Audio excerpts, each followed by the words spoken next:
I'm Bob Rowe. I'm the Executive Director of the East Coast Shellfish Growers Association, and here today I'm going to teach you how to grill an oyster. For those of you who are reluctant to pick up an oyster knife, we can show you how to grill an oyster. You don't even really need a knife. Before we do that, set your grill on high. Get it all warmed up. I got mine set to immolate. We're going to get it warmed up. While I'm doing that, I'm going to show you how to make a few simple sauces. My two favorites are simple, or very simply, it's a little bit of white wine, and a little bit of lemon juice, about the same amount, and a pinch of dill. How simple can that be? And you stir it up, and you're ready to go. The other one, we call it poor man's mayonnaise, jalapeno mayonnaise. A little bit of sriracha, a little bit of mayonnaise. Don't need too much of either. Okay, now the sauces are good to go. The oysters, I like to have oysters on a little bit on the large side for grilling. If you get the really small ones, there's not much left when you grill them. Always keep them nice and cold before you get them good and hot. These are wonderful East Beach blondes, right here in Rhode Island. And as soon as this grill gets up to 500 degrees, we'll toss them on. There's actually little reason not to toss them on beforehand while it's warming up. Why don't we get this started? So the oyster, every oyster has a cup to it, and you want to put them so the cup side is down,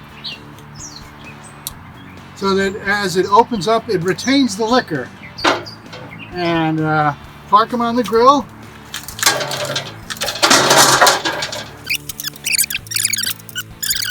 The oysters are going to be very hot. So you want to have tongs. I suggest a rag. Maybe an old hot pad that you're not too worried about getting a little bit of oyster juice on.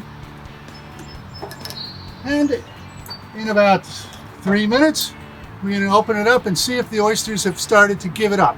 All right, after a few minutes on high, you'll probably hear a few of them starting to drip their liquor. You can see this one here started to open up. So what I do is sometimes they do so with a little bit of vigor. They usually release from the bottom shell and remain attached to the top shell. So you gotta use a liquor paring knife to put them back in there. Try not to tip out all the juice. It's all right to lose a little bit. And then take your sauce, put a little sauce on there, and try and keep up, because they're going to start to pop.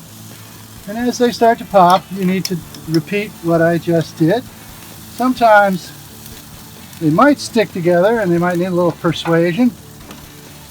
The big guys are going to pop last.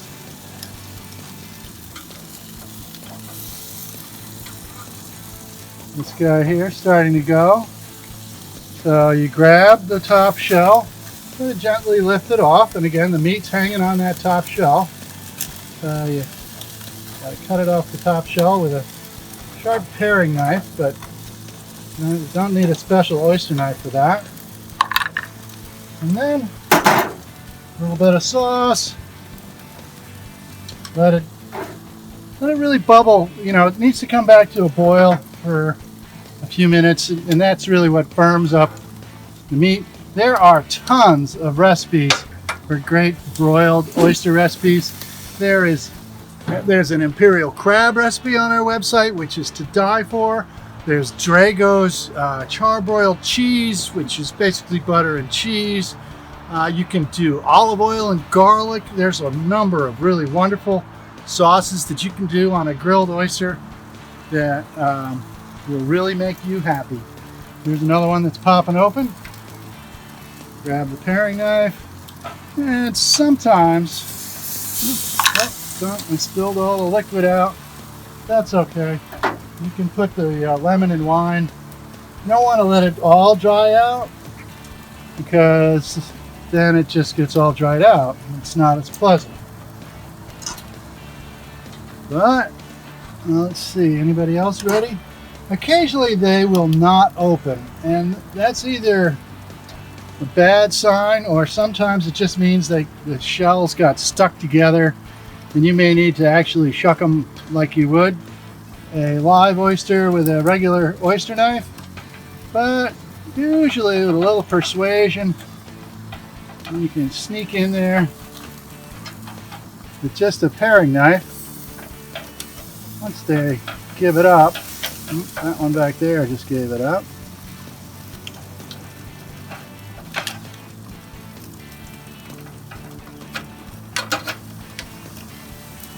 Once you get it open far enough to put your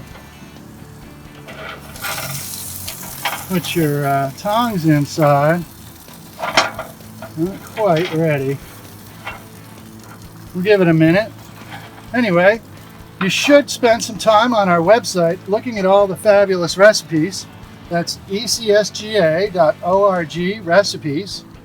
We've got places you can buy fresh oysters from all of our growers out there. There's another one ready to go. You just lift off the top shell, try not to spill all the liquor, add your sauce, and good to go. You can see this one here starting to boil up there. That's very nice. He's going to be ready in about 30 seconds or so. Make sure there's a little sauce on there. See who else is ready to go. And they always tend to go all at the same time, but like I say, the bigger ones are going to go last. So here we are, wrapping it up. You can see most of them have come out. I'm going to show you the last one. Of course, it's the biggest one. They'll always take the longest. When you see that bubbling, you know that it's cooking real well like that. And when the meat starts to get a little bit firm, that's usually when you're about ready to come off. Be mindful though, that's incredibly hot. You don't want to put that in your mouth. Hold it on a plate for a little while to cool off to the point where you can put it to your mouth and not scream in pain.